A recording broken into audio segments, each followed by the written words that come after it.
I want you to picture a Sunday morning, not the polished postcard version of church with spotless pews and perfectly pressed suits, but a little brick building on the edge of town. The parking lot's cracked, the paint's peeling, and the only sign out front is a worn-out sandwich board that reads, "Come as you are."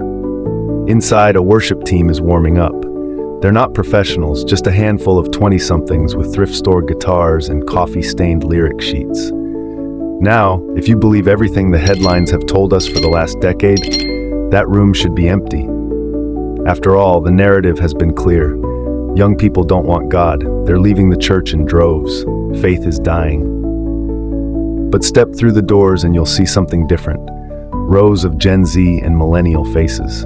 Hoodies instead of ties, tattoos peeking out of sleeves, phones set to silent on the seat beside well-worn Bibles. You hear the kind of worship that isn't slick or scripted, but raw and real. And you notice tears sliding down cheeks you'd never expect to see inside a sanctuary. That's the scene playing out all over America right now, from big city loft churches in Brooklyn to backroad fellowships in rural Alabama. A quiet revival is bubbling beneath the noise, and the most unlikely generation is leading the way. How did we get here?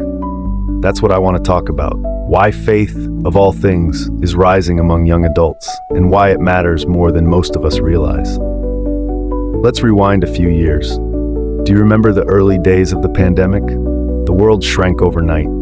Classes went online, offices went dark, and suddenly millions of us were alone with our thoughts. No concerts, no parties, no endless distractions.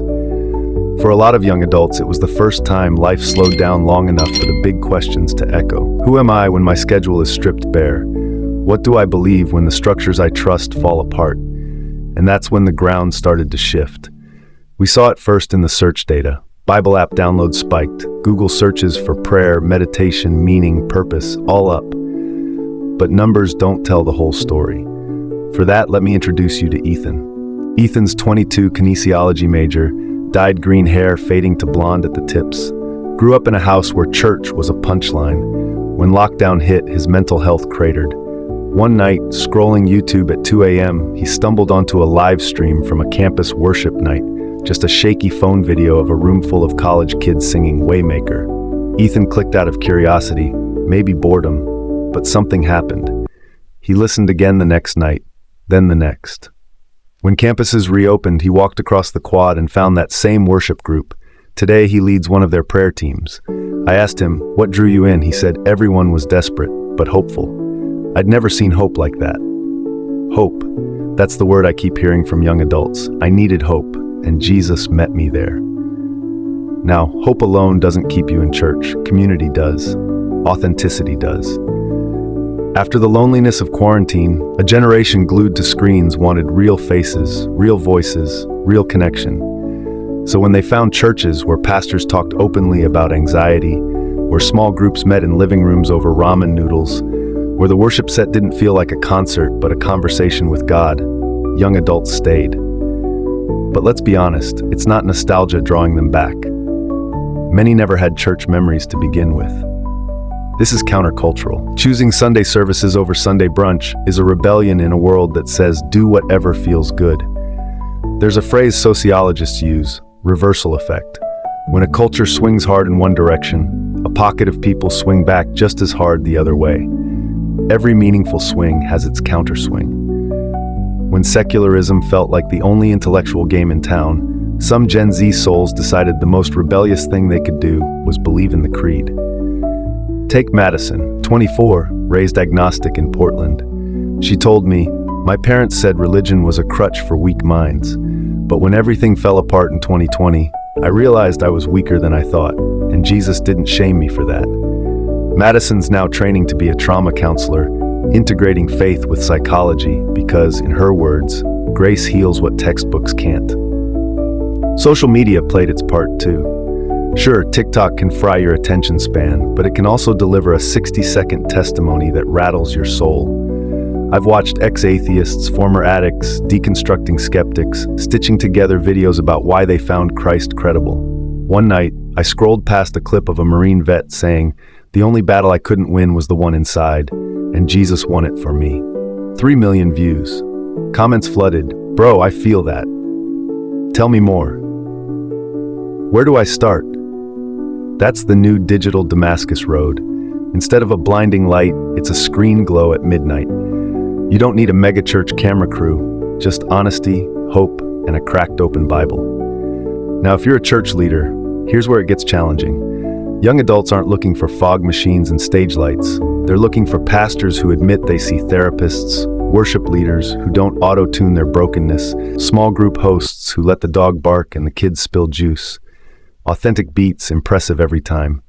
They're also not drawn by culture wars. They are drawn by mission. A church feeding the homeless every Saturday, mentoring local teens, partnering with refugee families. That's magnetic. Because Gen Z is cause-driven. If your gospel doesn't touch real pain, they'll find a gospel that does. And let's talk about mental health. Depression and anxiety rates are highest among young people, but so is the hunger for holistic healing. Churches offering counseling, prayer nights that don't just pray it away but walk with you through the valley. Those ministries are packed. Faith for this generation isn't an escape hatch, it's an anchor. Maybe you're hearing this and thinking, great, but what about the numbers saying church attendance is still declining?